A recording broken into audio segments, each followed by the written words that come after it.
Welcome to my channel. 2027 IPL సీజన్కి ఇంకా చాలా సమయం ఉన్నప్పటికీ ఫ్రాంచైజీలు ఇప్పటి నుంచే తమ జట్లను బలోపేతం చేసే పనిలో పడిపోయాయి. ఈ నేపథ్యంలో ఐపీఎల్ వర్గాల్లో ఒక పెద్ద ట్రేడ్ వార్త వైరల్ అవుతోంది. ఆ వార్త ఏమిటంటే ఢిల్లీ క్యాపిటల్స్ మరియు లక్నో సూపర్ జైంట్స్ మధ్య ఒక భారీ ట్రేడ్ జరుగుతుందట. ఈ ట్రేడ్ లో ప్రధానంగా భారత star wicket keeper batter Rishabh Pant పేరు వినిపిస్తోంది. ప్రస్తుతం లక్నో సూపర్ జైంట్స్ జట్టులో ఉన్న రిషబ్ పంత్ ను మళ్లీ ఢిల్లీ క్యాపిటల్స్ తమ జట్టులోకి తీసుకురావాలని ప్రయత్నిస్తున్నట్లు సమాచారం. రిషబ్ పంత్ కు ఢిల్లీ ఫ్రాంచైజీతో చాలా సంవత్సరాల అనుబంధం ఉంది. కెప్టెన్ గా కూడా ఆ జట్టును నడిపించాడు. 2027-28 సీజన్లలో జేఎస్డబ్ల్యూ గ్రూప్ పూర్తి బాధ్యతలు చేపట్టనుంది. ఈ మార్పుల తర్వాత జట్టు నిర్మాణంలో కూడా పెద్ద మార్పులు ఉండే అవకాశం కనిపిస్తోంది. అందుకే రిషబ్ పంత్ ను తిరిగి ఢిల్లీకి తీసుకురావాలనే ఆలోచన యాజమాన్యంలో ఉన్నట్లు వార్తలు వస్తున్నాయి. మరోవైపు లక్నో సూపర్ జైంట్స్ కూడా ఈ ట్రేడ్ పై ఆలోచిస్తున్నట్లు తెలుస్తోంది. అత్యంత ముఖ్యమైన విషయం ఏమిటంటే జీతం. మొదట్లో పంత్ దాదాపు 27 కోట్ల రూపాయల విలువతో ఉన్నాడని వార్తలు వచ్చాయి.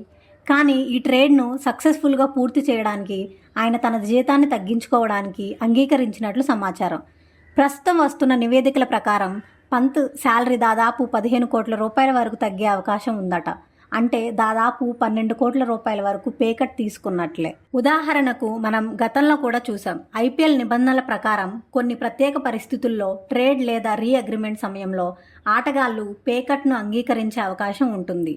అందుకే రిషబ్ పంత్ కూడా ఈ డీల్ కోసం తన జీతాన్ని తగ్గించుకోవడానికి ముందుకొచ్చాడని చెప్తున్నారు.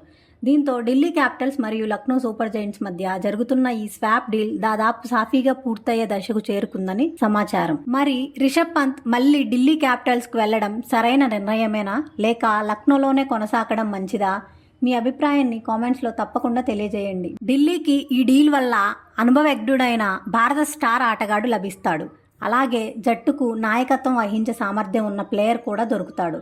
లక్నోకు కూడా కొన్ని కీలక ఆటగాళ్లు లేదా భవిష్యత్తు ప్రణాళికలకు ఉపయోగపడే ప్రయోజనాలు లభించే అవకాశం ఉంది. 2027 సీజన్ నుంచి ఢిల్లీ క్యాపిటల్స్ జట్టు కోచింగ్ విభాగంలో భారీ మార్పులు చోటు చేసుకున్నాయి. భారత క్రికెట్ దిగ్గజాలు సౌరవ్ గంగూలీ మరియు యువరాజ్ సింగ్ జట్టులో కీలక కోచింగ్ బాధ్యతలు చేపట్టనున్నారు.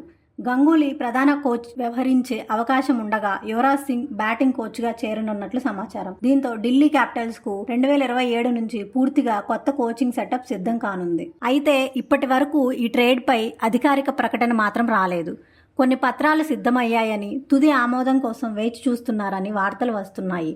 కానీ అధికారిక ధృవీకరణ వచ్చే వరకు ఇవన్నీ కేవలం నివేదికలుగానే పరిగణించాలి. వీడియో నచ్చితే లైక్ చేయండి, షేర్ చేయండి, ఛానల్ను సబ్స్క్రైబ్ చేయండి.